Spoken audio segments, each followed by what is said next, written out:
સર્વને મારા જય શ્રી કૃષ્ણ. આપ સર્વેનું મારી યુટ્યુબ ચેનલમાં હાર્દિક સ્વાગત છે.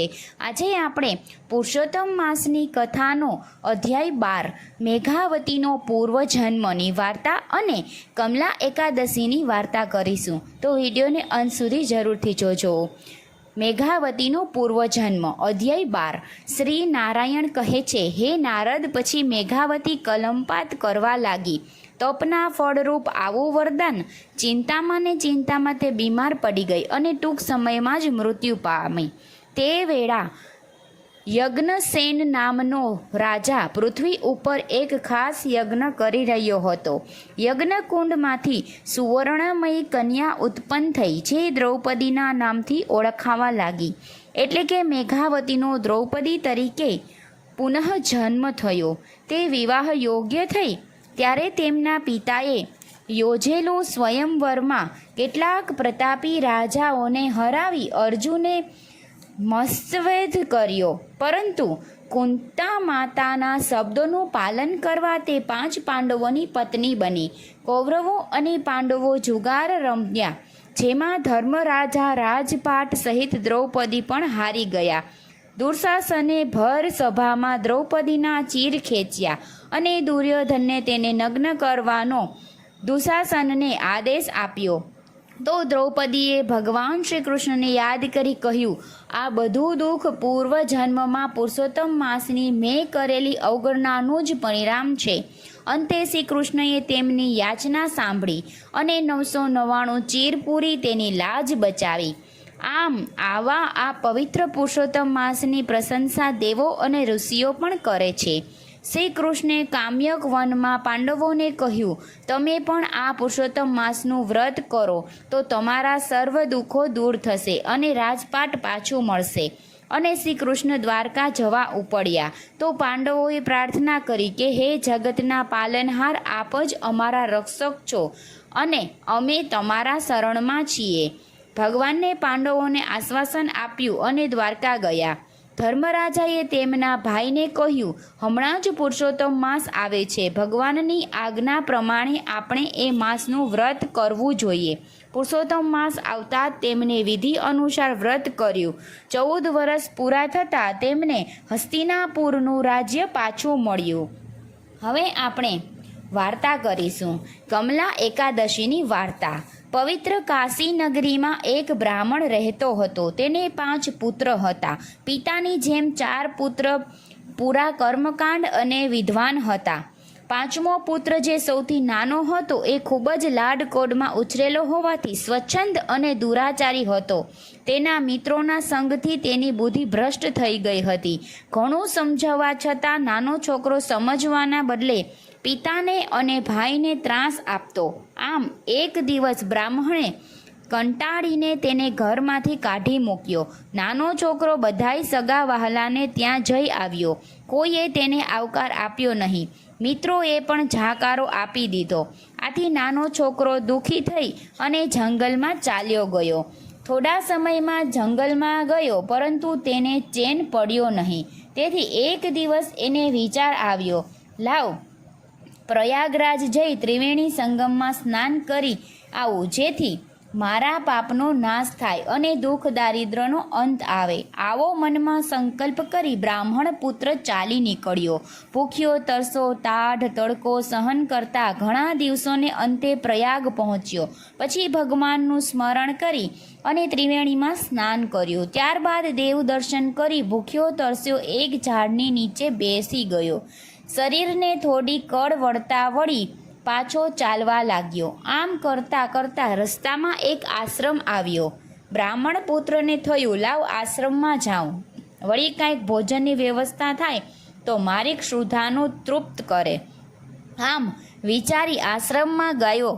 આશ્રમમાં મહાત્માજી કથા કરી રહ્યા હતા અને પુરુષોત્તમ માસની કમલા એકાદશીની કથા ચાલતી હતી. બ્રાહ્મણ પુત્રને થયું, કથા પૂરી થઈએ બાપજીને બધી વાત કરું અને ખાવાનું માંગીશ. આમ વિચારી એ પણ કથા પૂરી થવાની રાહ જોતા બેઠો. મહાત્માજી કહેતા હતા, ભક્તો, પુરુષોત્તમ માસની આ પવિત્ર કમલા એકાદશીના દિવસે જે કોઈ ભાવિક નર કે નારી ઉપવાસ કરે, સ્નાન ધ્યાન કરે, દાન પુણ્ય કરે, તેના બધા પાપોનો નાશ થાય છે. એટલું જ નહીં, લક્ષ્મીજી તેમના ઉપર અપાર કૃપા ઉતારે છે. ભક્તોએ કમલા એકાદશી આજે જ છે. મહાત્માજીના આવા વચનો સાંભળી બ્રાહ્મણ પુત્ર વિચારવા લાગ્યો, આટલા દિવસો ખાવાનું મળ્યું ન હતું તો ચાલ્યું છે ને, વળી આજે પણ હજુ સુધી તો અનાજનો દાણો પણ મુખમાં ગયો નથી. તેથી લાવને હું કમલા એકાદશીનું વ્રત ઉપવાસ કરું. આમ વિચારી બ્રાહ્મણ પુત્ર કથા પૂરી થયે કંઈક બોલ્યા વગર સૌની સાથે આશ્રમની બહાર નીકળી ગયો. ઘણે દૂર એક ઝાડના છાંયે બેઠો. ભૂખ્યો, તરસ્યો અને થાકને લઈ તેને ક્યારે ઊંઘ આવી ગઈ તેનું ધ્યાન રહ્યું નહીં. ઘસઘસાટ ઊંઘવા લાગ્યો. આમ કરતાં રાત થઈ ગઈ. અડધી રાત્રિનો સમય થયો છે. એટલામાં એકદમ જ ચારે તરફ પ્રકાશ ફેલાયો. એક તેજ પુંજ બ્રાહ્મણ સૂતો હતો ત્યાં પથરાયો અને પછી અવાજ થયો, હે બ્રાહ્મણ, ઊઠ, આંખો ખોલ બેટા. બ્રાહ્મણ પુત્ર એકદમ ઝબકી અને જાગી ગયો. કોણ છે, કોણ છે કહેવા લાગ્યો. ત્યારે પાછો અવાજ આવ્યો, બેટા, હું તારા ઉપર પ્રસન્ન થઈ છું, પરંતુ મને કાંઈ જ દેખાતું નથી, માત્ર પ્રકાશ દેખાય છે અને મારી આંખો અંજાય છે.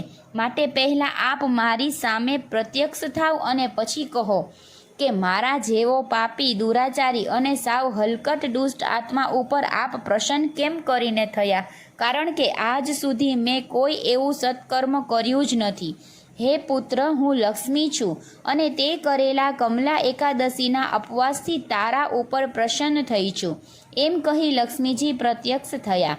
બ્રાહ્મણ પુત્ર લક્ષ્મીજીને જોઈ ગદગદ થઈ ગયો. માં, મને ક્ષમા કરો, મુજ પાપી દુરાચારીના કુકર્મને માફ કરો માં, ક્ષમા કરો.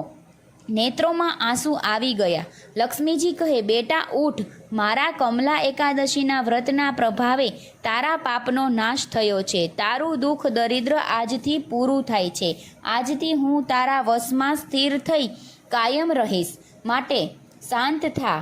બોલ, બીજી કોઈ ઈચ્છા છે? બ્રાહ્મણ પુત્ર કહે, માતાજી, કમલા એકાદશી વ્રત મારીથી જાણીએ અજાણીએ થયું છે, પરંતુ હવે હું દર અધિક માસે આ વ્રત કરીશ. તેથી આપ મને વ્રતની વિધિ કહો. બીજું, મારા પિતા અને ચારેય ભાઈઓ વિદ્વાન છે, તેથી મને પણ આપ વિદ્યાનું દાન કરવા કૃપા કરો. લક્ષ્મીજીએ બ્રાહ્મણ પુત્રના મસ્તકે હાથ ફેરવ્યો. ત્યાં તો ચારેય વેદો, 18 પુરાણો અને શાસ્ત્રનું જ્ઞાન થયું. પછી લક્ષ્મીજી કહે, હે પુત્ર સાંભળ, કમલા એકાદશીનું વ્રત અતિ પુણ્યકારી અને અલૌકિક છે અને આ વ્રતની કથા અતિ પવિત્ર અને કલ્યાણ કરનારી છે. જે કોઈ વ્રતદારી શ્રદ્ધા અને વિશ્વાસથી આ કથાનું શ્રવણ કરે છે, પાઠ કરે છે, તેને મહાપાતકમાંથી મુક્તિ મળે છે. વળી કપાસનું ફૂલ ફૂલોમાં ઉત્તમ ગણાય છે. ગરુડ સર્વશ્રેષ્ઠ છે તથા ગંગા નદીનું શ્રેષ્ઠ સ્થાન છે. પર્વતોમાં હિમાલય અતિ શ્રેષ્ઠ છે. તેમ બધી તિથિઓમાં એકાદશી શ્રેષ્ઠ છે. વિદ્વાન અને જ્ઞાનીજનો એકાદશીને દિવસે લક્ષ્મીનારાયણનું ભાવથી પૂજન કરે છે તો બ્રહ્મા આદિ દેવો તુરંત જ પ્રસન્ન થઈ ફળ આપે છે. વળી હે બ્રાહ્મણ, કળિયુગમાં જે કોઈ ભાવિક નારાયણનું પૂજન કરી હરિસ્મરણ કીર્તન કરે, રાત્રિના જાગરણ કરે, તેને અંત સમયે મોક્ષ થાય છે. વળી એકાદશીના દિવસે જે કોઈ ભાવિક ઉપવાસ કરે તેને દિવ્ય ફળની પ્રાપ્તિ થાય છે. માટે શુક્લ પક્ષની કમલા એકાદશી અને કૃષ્ણ પક્ષ પરમા એકાદશીના દિવસે ઉપવાસ કરવો તથા આ વ્રત વિધિ સહિત થઈ શકે માટે નારાયણનું પૂજન કરી સ્મરણ કીર્તન કરવું અને વિષ્ણુ પુરાણ સાંભળવું.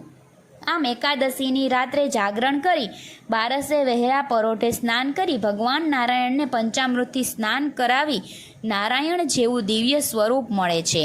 ભગવાનને પંચામૃતથી સ્નાન કરાવી પછી પ્રભુને કહેવાનું, હે નારાયણ દેવ, મને દિવ્ય જ્ઞાન ચક્ષુ પ્રદાન કરો. આમ પ્રાર્થના કરી બ્રાહ્મણોને ભોજન કરાવી દાન દક્ષિણા આપવી. પછી પંચતંત્ર મૌન ધરી સગા સંબંધી મિત્રો સ્નેહીઓ સાથે બેસી ભોજન લેવું. આવી રીતે જે કોઈ ભાવિક એકાદશી વ્રત કરે છે એ આ લોકમાં સુખ ભોગવી અંતે વૈકુંઠ જાય છે. આમ બ્રાહ્મણને એકાદશી વ્રતની વિધિ કહી છે. પછી બ્રાહ્મણને કહેવા લાગ્યા, હે વસ્ત, હવે તું તારા ઘરે જા, હું તારી સાથે જ છું અને તારે ત્યાં નિવાસ કરીશ.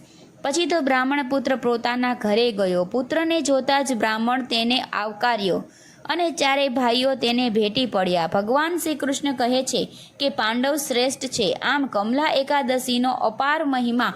જે કોઈ ભાવિક આ એકાદશીનું વ્રત કરી શ્રદ્ધા અને ભક્તિથી તેની કથા સાંભળે, ઉપવાસ કરે, તેના પાપોનો ક્ષય થાય છે અને વળી તેને વૈકુંઠ વાસ થાય છે. ધન્ય એકાદશી. એકાદશીનું વ્રત કરી વૈકુંઠ પામીએ. સર્વને મારા જય શ્રી કૃષ્ણ.